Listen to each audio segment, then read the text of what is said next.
भास्कर स्पेशलमध्ये मी रुपाली तुमच्या सगळ्यांचं स्वागत करत आहेत। आज आपण मस्त अशी शेपूची गावरान पद्धतीने भाजी करणार आहेत। न खाणारेही आवडीने खातील अशी मस्त ही शेपूची भाजी।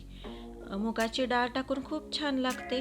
ह्या दिवसात सहसा भाज्या उन्हाळ्यात खाल्ल्या जात नाहीत, अशा प्रकारे करा, सगळे आवडीने खातील। तर इथे आपण एक जोडी शेपूची भाजी घेतली, ती अशा प्रकारे नीट केलेली आहे आणि बारीक असे शेपू आपण कापून घ्यायचे आहे। हे पाहू शकता, अशी मी छान अशी बारीक कापली। त्यात इथे आपण एका कढईमध्ये 2 ते 3 चमचे तेल घ्यायचे। हिरव्या पालेभाज्यांना शक्यतो तेल जास्तच घ्यायचं, म्हणजे भाजी छान होते। आणि इथे भरपूर सारा लसूण आणि मिरच्या मी चिरून घेतलेल्या आहेत, त्या ह्या तेलात घालून छान अशा परतून घ्यायच्यात। तर पाहू शकता, मस्त अशी आपली तेल तापले आणि मिरची आपली छान अशी त्यात गोल्डन ब्राऊन झालेली आहे। आता आपण ही जी शेपू कापून घेतली होती ती छान अशी स्वच्छ धुवून ह्या तेलात घालून घ्यायची आहे, सर्व शेपू।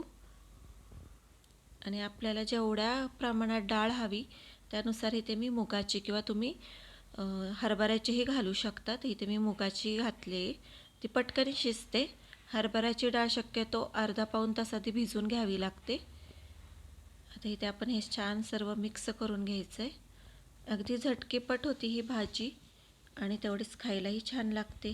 भाकरी बरोबर, चपाती बरोबर तुम्ही खाऊ शकता, मस्त लागते। शेपूच्या भाजीने म्हणतात पोटाचे आजारही बरेचसे बरे होतात। तिथे आपण 1 ते 1.5 चमचा मीठ टाकले। शक्यतो हिरव्या पालेभाज्यांना मीठ थोडंसं कमीच टाकायचं, नाही तर मीठ जास्त होण्याची शक्यता असते। आता हे सर्व आपण मिक्स करून घेतले आणि भाजीचे आपण एक वाफ काढून घ्यायचे, ताट ठेवा, म्हणजे आपली डाळ आहे ती छान शिजेल। डाळ आपली ह्या जे भाजीला पाणी सुटणार आहे त्याच्यावरच आपली ही डाळ शिजेल। तुम्ही पाहू शकता किती पाणी सुटले भाजीला।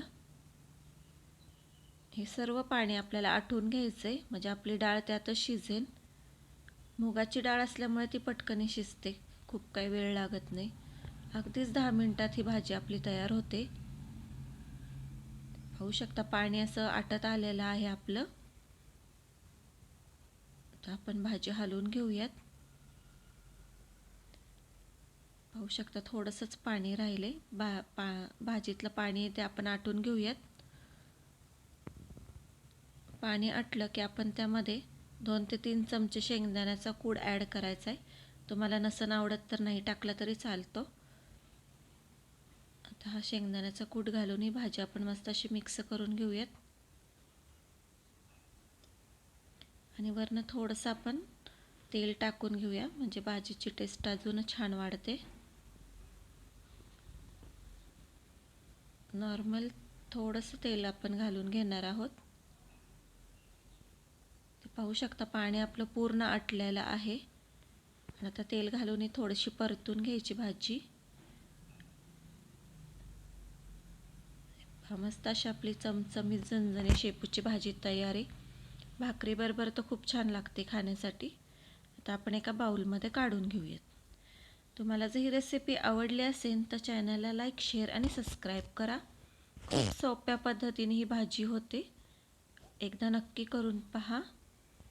धन्यवाद।